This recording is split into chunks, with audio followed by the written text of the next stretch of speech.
Nagari Sungai Tarap, kiblat kelarasan Koto Piliang. Nagari Sungai Tarap menjadi nagari ketiga yang didirikan di Minangkabau, setelah Nagari Pariangan dan Nagari Limukawum. Pada perkembangannya, Nagari Sungai Tarap akhirnya menjadi kiblat bagi nagari-nagari yang menerapkan sistem adat Koto Piliang di Minangkabau.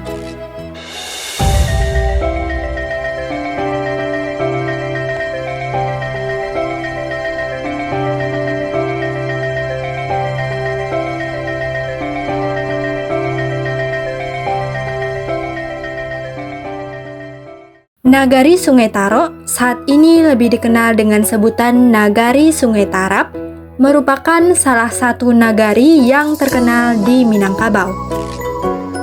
Pengindonesiaan nama Sungai Taro menjadi Sungai Tarap sebenarnya tidak tepat, karena kalau mengikuti aturan konversi bahasa Minang ke bahasa Indonesia, seharusnya menjadi Sungai Tarap menggunakan huruf P, bukan huruf B. Sebagaimana halnya ato atau aso yang berkonversi menjadi atap dan asap. Namun, kita tidak akan mengulas ketidaktepatan tersebut. Kali ini, kita hendak mengulas nagari yang sudah terlanjur ditulis sebagai Sungai Tarap itu. Sungai Tarap, selain nama untuk nagari, juga dipakai untuk nama kecamatan. Nagari Sungai Tarap merupakan satu dari 10 nagari yang membentuk Kecamatan Sungai Tarap, sekaligus menjadi ibu kota Kecamatan Sungai Tarap. Nagari Sungai Tarap terletak di sisi timur Gunung Marapi, berada di jalur jalan yang menghubungkan Kota Batu Sangkar dengan Kota Bukit Tinggi dan Kota Payakumbuh. Saat ini, Nagari Sungai Tarap dibagi atas 4 jorong, yang terdiri atas Jorong Sungai Tarap, Higo Batua, Koto Panjang, dan Koto Hiliang.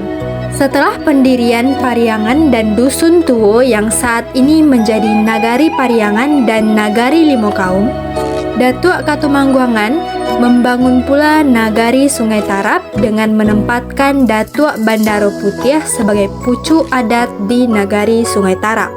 Pasca perseteruan Datuk Katumangguangan dengan Datuk Parpatih nan Sabatang dalam meluaskan pengaruh adat masing-masing yang berakhir dengan peristiwa Batu Batikam, Datuk Katumangguangan akhirnya menetap di Nagari Sungai Tarap.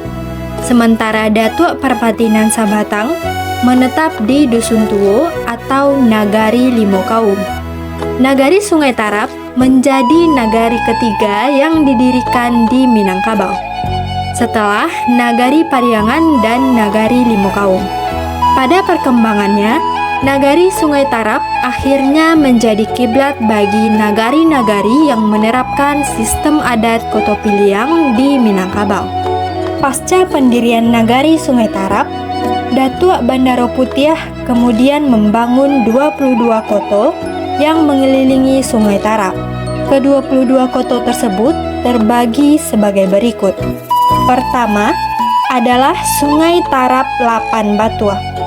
Kawasan ini terbagi atas 5 batua di dalam dan 3 batua di luar. Selanjutnya, dibangun Kapak Radai yang tersusun atas 8 koto. Ke-8 koto Kapak Radai itu adalah Pati, Situmbua, Salo, Sumaniak, Gunung Medan, Talang Tangah, Bubuak, dan Padang Laweh. Kapalo Koto disusun oleh 2 koto yang terdiri atas Koto Tuwo dan Pasialaweh. Ikwa Koto dibangun oleh 2 koto pula, yaitu Sijange dan Koto Panjang. 1 koto dibangun di puncak atau Gombak, yaitu Koto Baru. Terakhir, dibangun 1 koto sebagai katitiran di ujung tunjuk, yakni Ampalu. 22 koto yang dibangun mengelilingi Sungai Tarap saat ini berada di wilayah Kecamatan Sungai Tarap dan Kecamatan Salimpawang. Tidak seluruh koto tersebut berkembang menjadi nagari. Sebagian menyatu dengan koto lainnya membentuk nagari. Gunung Medan misalnya.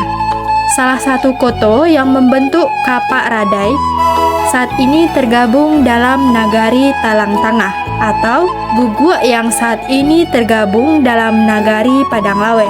Dan yang membentuk Nagari Sungai Tarap saat ini adalah kawasan Sungai Tarap Lapan Batua dan Koto Panjang.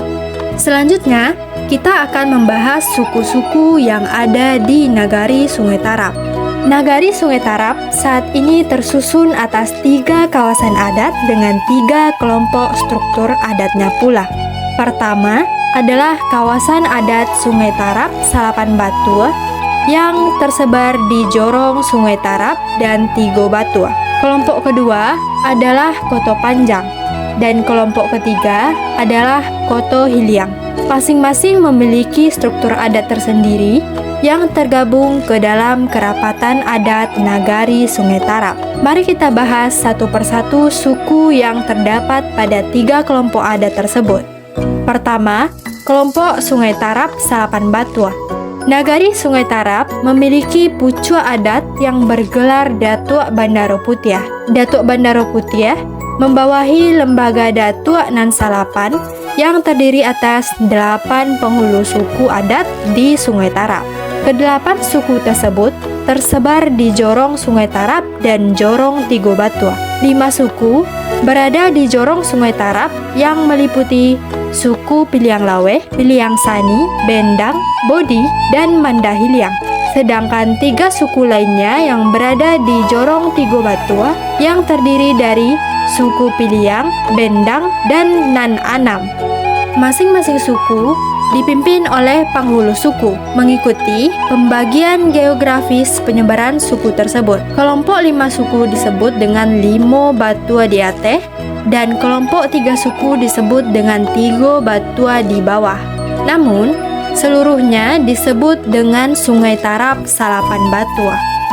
Bagian Limo Batua di Ateh saat ini menjadi wilayah Jorong Sungai Tarap, dan kelompok Tigo Batua di bawah menjadi wilayah Jorong Tigo Batua. Jika dilihat dari nama sukunya, hanya terdapat 7 suku di bagian Sungai Tarap Salapan Batua ini. Sebab nama Bendang dipakai oleh 2 suku, satu di Sungai Tarap dan satunya lagi di Tigo Batua. Susunan penghulu pada kawasan adat Sungai Tarap Salapan Batua memiliki hierarki sebagai berikut. Yang pertama, penghulu pucuk adat Nagari. Yang kedua, penghulu suku adat. Yang ketiga, penghulu Bua Parui. Dan yang keempat, penghulu Andiko. Penghulu pucuk adat Nagari Sungai Tarap adalah Datuk Bandaro Putiah, terletak di Kampung Piliang Sani, Sungai Tarap. Datuk Bandaro Putiah menjadi pucuk adat Nagari Sungai Tarap sekaligus menjadi pucuk adat lingkaran Kapak Radai dan juga menjadi pucuk adat kelarasan Koto Piliang. Pada awalnya, Datuk Bandaro Putiah disebut sebagai Pamuncak Koto Piliang Minangkabau. Namun, setelah berdirinya Kerajaan Pagaruyuang, Datuk Bandaro Putiah menjadi Ketua Basa Ampek Balai dan disebut dengan Himbauan Panitahan. Pada masa Kerajaan Pagaruyuang, kelarasan Koto Piliang berkoalisi dan menjadi bagian dari Kerajaan Pagaruyuang. Sedangkan kelarasan Bodhijaniago memilih posisi sebagai oposisi. Nagari-nagari penting dalam kelarasan Koto Piliang beserta pembesarnya menjadi institusi penting Kerajaan Pagaruyuang seperti Basa Ampek Balai dan Langgam Nan Tujuh, yang mana Tuanku Titah atau Panitahan menjadi salah satu penyusun institusi Basa Ampek Balai. Kita beralih pada kawasan adat Koto Panjang. Kawasan adat Koto Panjang wilayahnya hanya meliputi Jorong Koto Panjang. Koto Panjang memiliki 4 suku sebagai berikut, yaitu suku Piliang Payobada, suku Malayu Mandahiliang, suku Banuampu Kutianyi, dan suku Jambak Picancang. Kawasan Koto Piliang memiliki susunan suku kembar. Masing-masing suku memiliki 2 penghulu pucuk dengan susunan pejabat adat terdiri dari pucuk, malin, manti, dan dubalang. Suku Piliang Payobada misalnya, terbagi atas Kampung Piliang dan Kampung Payobada. Masing-masing kampung memiliki susunan pejabat adat mulai dari Pucuk, Malin, Manti, dan Dubalang. Kita lanjutkan pada kawasan adat terakhir, yaitu kawasan Koto Hiliang. Koto Hiliang juga memiliki 4 suku yang terdiri dari suku Koto, suku Piliang, suku Caniago, dan suku Bendang. Susunan pejabat adat suku di kawasan Koto Hiliang hanya terdiri atas pucuk suku atau Panghulu Andiko. Jadi Dunsana Kasadonyo, Nagari Sungai Tarap tersusun atas 3 kelompok atau kawasan adat dengan 16 sukunya. 8 suku berada di kawasan adat Sungai Tarap 8 Batu, 4 suku di kawasan adat Koto Panjang dan Koto Hiliang juga dengan 4 sukunya pula. Dari 16 suku yang ada di Nagari Sungai Tarap, suku Nan Anam merupakan suku khas Nagari Sungai Tarap. Suku Nan Anam hanya dapat ditemukan sebarannya di Nagari Sungai Tarap, Kabupaten Tanah Datar, di Nagari Talago Gunuang di Kota Sawalunto, dan di Nagari Taluk, Kabupaten Kuantan Singingi, Provinsi Riau.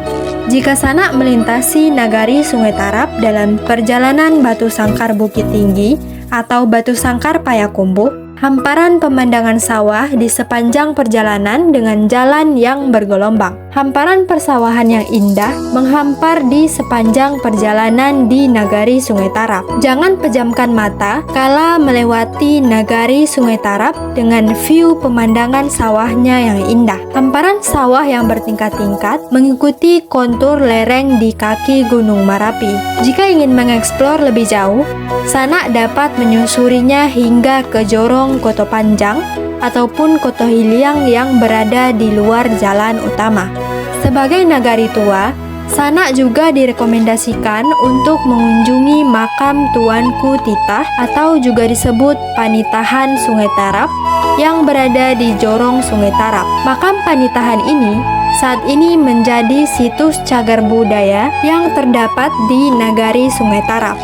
Demikian ulasan kita tentang Nagari Sungai Tarok yang juga dalam Tambo Alam Minangkabau juga disebut sebagai Kerajaan Bungo Satangkai yang berada di Kecamatan Sungai Tarap, Kabupaten Tanah Datar, Provinsi Sumatera Barat. Jangan lupa like, komen, dan subscribe serta nyalakan loncengnya untuk informasi terkini seputar nagari yang ada di Sumatera Barat.